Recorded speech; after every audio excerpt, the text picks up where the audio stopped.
તો અહીંયા આગળથી રૂપિયો લાગી રહ્યો છે USD/INRની જો આપણે અહીંયા આગળથી વાત કરીએ તો કઈ રીતે તમે આગળ કરન્સીની ચાલને જોઈ રહ્યા છો? Good morning શેનાજી. યસ, આપણે રૂપિયો જોઈએ તો છેલ્લા 2-3 દિવસથી આપણે જોઈ રહ્યા છીએ કે સતત વીક થઈ રહ્યો છે. ઇનફેક્ટ ઓલ ટાઈમ લો પર થઈ રહ્યો છે. એના 2-3 કારણ છે. તો સૌથી પહેલા આપણે ઇન્ડિયાની વાત કરીએ તો આ વખતે જે અઠવાડિયે મેન્યુફેક્ચરિંગના ડેટા 8 મહિનાના લો ઉપર છે. એટલે એના લીધે ગ્રોથ જે આગળનું જે છે હવે દેખાઈ રહ્યું છે કે થોડુંક સ્લો ડાઉન થઈ રહ્યો છે. એની અસર થઈ છે. સેકન્ડ આપણે જોઈએ તો આરબીઆઈ તરફથી જે પોલિસી આવી રહી છે એ પણ હજી પણ દેખાઈ રહ્યું છે કે મે બી 2025 ના શરૂઆતના 2 થી 3 મહિના સુધીમાં દેખાઈ નથી રહ્યું કે લોકો રેટ કટ કરી શકે છે. તો એ પણ એક રૂપિયા માટે નેગેટિવ છે, કારણ કે હાલ તો ગ્રોથ આપણે જોઈ રહ્યા છે કે થોડુંક વીક થઈ રહ્યું છે, પણ તે છતાં પણ ઇન્ફ્લેશન હજી પણ થોડુંક વધારે છે, એટલે આરબીઆઈ અત્યારના ગ્રોથ રેટ કટ નથી કરતો અને એક ઇમ્પેક્ટ રૂપિયા ઉપર આવી રહ્યું છે. સેકન્ડ આપણે ડોલરની જોઈએ તો આ વીકમાં ડોલરની પણ મજબૂતી જોવા મળી હતી. અને એક બે કારણ છે. તો આપણે જોયું કે યુરો જે છે એ ફ્રાન્સના અત્યારના થોડીક ત્યાં ગવર્મેન્ટ છે એની બી કોલેપ્સ થઈ શકે છે. એના લીધે યુરો વીક થયું હતું, જે ડોલર સ્ટ્રોંગ થયો હતો. અને સેકન્ડ, જે રીતે ટ્રમ્પ સાહેબ ટેરિફની વાત કરી રહ્યા છે એના લીધે પણ ચાઇનીઝ યુએન વીક થઈ હતી અને એની સાથે રૂપિયો વીક થયો હતો અને ડોલર સ્ટ્રેન્થ થયો હતો. તો આઈ થિંક મને લાગે છે કે આગળ જતા પણ રૂપિયો જે છે વીકનેસ જે છે કન્ટિન્યુડ રહેશે અને અહીંયાથી મને નથી લાગી રહ્યું કે કોઈ હાલમાં તેજી જોવા મળી શકે છે, unless and until RBI rate cut કરે છે, જે અત્યારના સંભાવના બહુ જ ઓછી છે. તો હું એક્સપેક્ટ કરી રહ્યો છું કે 84.85 થી 84.90 સુધીનું પણ લેવલ આપણને 1 થી 2 વીકમાં જોવા મળી શકે છે. હાલ અત્યારના 84.70 ની આસપાસ બાય કરી શકાય છે 27 ડિસેમ્બરના કોન્ટ્રાક્ટ 84.85 ના ટાર્ગેટથી અને 84.65 નો સ્ટોપ લોસ રાખી શકાય છે. ઓકે, તો અહીંયા આગળથી રૂપિયો હજી આપણને નરમાશ તરફ જ દેખાઈ રહ્યો છે. તો 84.85 થી 84.90 સુધીના 1 થી 2 વીકમાં આપણને લેવલ્સ જે છે તે રૂપિયાના આવતા દેખાઈ શકે છે. તો આપણે ખાસ કરીને USD/INRની અહીંયા આગળથી વાત કરી અને એના પર અસર કરતા પરિબળોની પણ વાત કરી.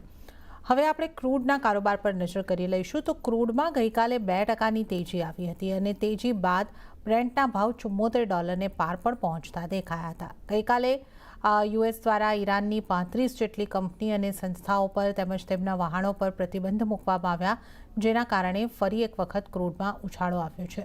બજારની નજર હવે કાલે ઓપેક અને સાથી દેશોની મળનારી બેઠક ઉપર પણ છે, જેમાં મોટા ભાગે ઉત્પાદનમાં વધારો જે છે એને લંબાવાઈ શકે છે. લગભગ 3 મહિના માટે આવા એક અનુમાન બનતા દેખાઈ રહ્યા છે. તો ઓવરઓલ અત્યારે આપણે જોઈએ તો પોઝિટિવિટી સાથે કારોબાર, 5% મજબૂતી આપણે જોઈ શકીએ છીએ. બ્રેન્ટ પર હોય, નાઇમેક્સ પર હોય તો બ્રેન્ટમાં 73.81, નાઇમેક્સ 70.11 અને 5,943 પર એમસેક્સ ક્રૂડને આપણે જોઈ રહ્યા છે. ભાવિકજી, ક્રૂડને તમે અહીંયા આગળથી કઈ રીતે જોઈ રહ્યા છો? જે રીતે યુએસ દ્વારા ઈરાન પર ઘણા બધા અહીંયા આગળથી પ્રતિબંધ લાદવામાં આવ્યા છે ત્યાંના વાહનો અને સંસ્થાઓ ઉપર, અને હવે ઓપેક પ્લસની મીટિંગ ઉપર પણ નજર છે, તો કઈ રીતના મૂવ્સ હવે આપણને અહીંયા આગળથી દેખાઈ શકે ક્રૂડમાં? I think limited upside move જોવા મળી શકે છે. સૌથી પહેલા જે આપણે જોયું કે યુએસની સેક્રેટરી ટ્રેઝરી છે એ લોકો ઈરાનના 35 જે એન્ટિટીઝ છે એ લોકો ઉપર સેન્કશન મૂક્યા છે અને આ એ જ એન્ટિટીઝ છે, વ્હીકલ્સ જે છે જે સરકમબન્ટ કરી રહ્યો હતું અને ઈરાનનો ઓઇલ જે છે ચાઇનાને જઈ રહ્યો હતો.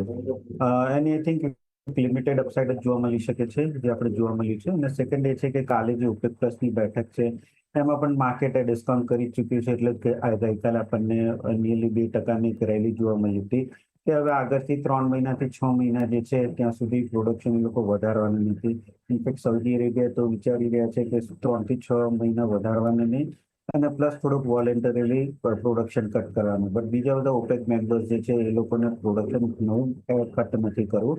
એટલે હવે એક્સપેક્ટેડ છે કે અહીંયાથી એટલીસ્ટ માર્ચ 2025 સુધી તો કોઈ પ્રોડક્શન વધશે નહીં, કારણ કે ટ્રમ્પ આવશે એટલે એ લોકો પણ જોશે કે ટ્રમ્પની ટેરિફ પોલિસી થવાની છે કે નહીં ઇમ્પ્લિમેન્ટ. જે થશે તો આગળ જતા ક્રૂડની જે ડિમાન્ડ જે છે એ વીક જ થવાની છે.